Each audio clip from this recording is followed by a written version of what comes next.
সম্মানিত friends and followers, আজ আপনাদেরকে আমি নিমা সেলাই করে দেখাবো। তো সেজন্য আমি প্রথমেই নিমার সোজা পিঠগুলো ভিতরে এবং উল্টা পিঠগুলো উপরে রেখে ফুটলাইন দুটোকে সেলাই করে নিব। আর আপনাদের যদি নিমা কাটিংয়ের ভিডিওর প্রয়োজন হয়, অবশ্যই আমার ফেস অথবা আইডি অথবা ইউটিউব চ্যানেল যে যেখান থেকে দেখছেন, আমার আগের ভিডিওতে নিমা কাটিং দেখানো হয়েছে। তো এবার আমি ফুটলাইনগুলো লাগানোর পর এই বুতাম প্লেটগুলো লাগিয়ে নেব। বুতাম প্লেট ডাইন পাশে লাগাচ্ছি আমি 1.5 ইঞ্চি চওড়া যেটা, সেটা লাগিয়ে সাপ সেলাই দিয়ে নিচ্ছি, এবং 2.5 ইঞ্চি চওড়া যেটা, সেটা আমি বাম পাশে সেমভাবেই লাগিয়ে নেব। এটাকেও লাগিয়ে আমি সাপ সেলাই দিয়ে দিব। যেভাবে আমরা ব্লাউজের বোতাম প্লেটগুলো লাগাই সেমভাবেই আপনারা এগুলোকে লাগিয়ে নেবেন। তো ডাইন পাশটাকে আমি শুধু বাঁশ দিয়ে ভিতরে সেলাই করে দিব, আর বাম পাশটা হচ্ছে ডবল ভাঁজ দিয়ে বোতাম প্লেটটা বাইরে রাখতে হবে, নিমার বাইরে। আশা করি আপনারা বুঝতে পেরেছেন। না বুঝলে বারবার ভিডিওটা দেখবেন, তাহলে অবশ্যই বুঝবেন। এরপর আমি গলাতে পাইপিনগুলো লাগিয়ে নেব। ডবল করে ভাঁজ দিয়ে উল্টা সাইড থেকে লাগাবো পাইপিনগুলো, যেভাবে আমরা পাইপিনগুলো লাগিয়ে থাকি। আমি এখানে অন্য কালার ইউজ করতেছি। প্রথমত এটা মেয়ে বেবিদের নিমা, দ্বিতীয়ত আপনাদের বোঝার সুবিধার্থে আমি অন্য কালার লাগাচ্ছি, যাতে আপনারা জিনিসগুলো ক্লিয়ারলি বুঝতে পারেন। এরপর আমরা একটু করে ভিতরে কেটে দিয়ে নিমার পাইপিনটাকে সোজা পিঠে নিয়ে আসবো। ভিডিওগুলো একদম যদি না টেনে শেষ পর্যন্ত দেখেন, তাহলে কিন্তু বুঝতেই পারবেন কিভাবে দেখাচ্ছি।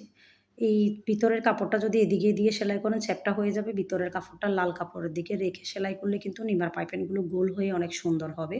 আসলে কিছু টেকনিক খাটিয়ে লাগাতে হয়, তারপরে জিনিসগুলোর ফিনিশিংগুলো সুন্দর আসে। দেখেন খুব সুন্দর হয়েছে জিনিসটা। এরপর আমি হাতাতে লাগিয়ে নেব। তার আগে আমি আপনাদেরকে দেখিয়ে দিব, আপনাদের যদি কাপড় কম থাকে তাহলে কিভাবে পাইপিনগুলো জোড়া দিবেন। একই দিকে কিন্তু পাইপিনগুলো থাকে, দুইটাকে দুই দিকে ফিরিয়ে শুধু জাস্ট সেলাই করে দিবেন, তাতেই কিন্তু হয়ে যাবে। এরপর আমার হাতাতে নিমার পাইপিন লাগানো শেষ। এবার আমি দুই সাইড সেলাই করে দিব। দুই সাইড সেলাই করার পর আপনারা চাইলে এটা নিচে বাঁশ দিয়েও সেলাই করতে পারেন, যেটা নর্মাল নিমা হয়ে থাকে এভাবে। আর আমি কিন্তু এটাতে কুচি লাগাবো, সেজন্য আমি আলাদা লাল কাপড়গুলোকে জয়েন দিয়ে তারপর কিন্তু আমি নিচের দিকে সেলাই করে নিচ্ছি, এবং কুচি করে তারপর আমি নিমাতে লাগিয়ে নিব। তার আগে বলে নিচ্ছি, আমি শালীনা আক্তার, সিঙ্গার বাংলাদেশ লিমিটেডে জব করি। আমার একটা ট্রেনিং সেন্টার আছে, সেলাই, ফ্যাশন ডিজাইন এবং কুশির কাজ শিখিয়ে থাকি আমি। পাশাপাশি আপনারা কোর্স কমপ্লিট হলে সিঙ্গার বাংলাদেশ লিমিটেডের পক্ষ থেকে সার্টিফিকেট নিতে পারবেন।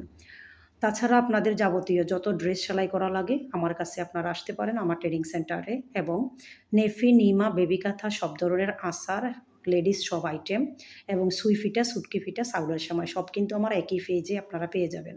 আর চমৎকার এই কাটিং এবং সেলাইয়ের ভিডিওগুলো আপনারা পেয়ে যাবেন আমার একই পেজে এবং একই আইডিতে, আমার ইউটিউব চ্যানেল বলেন, সব জায়গায়।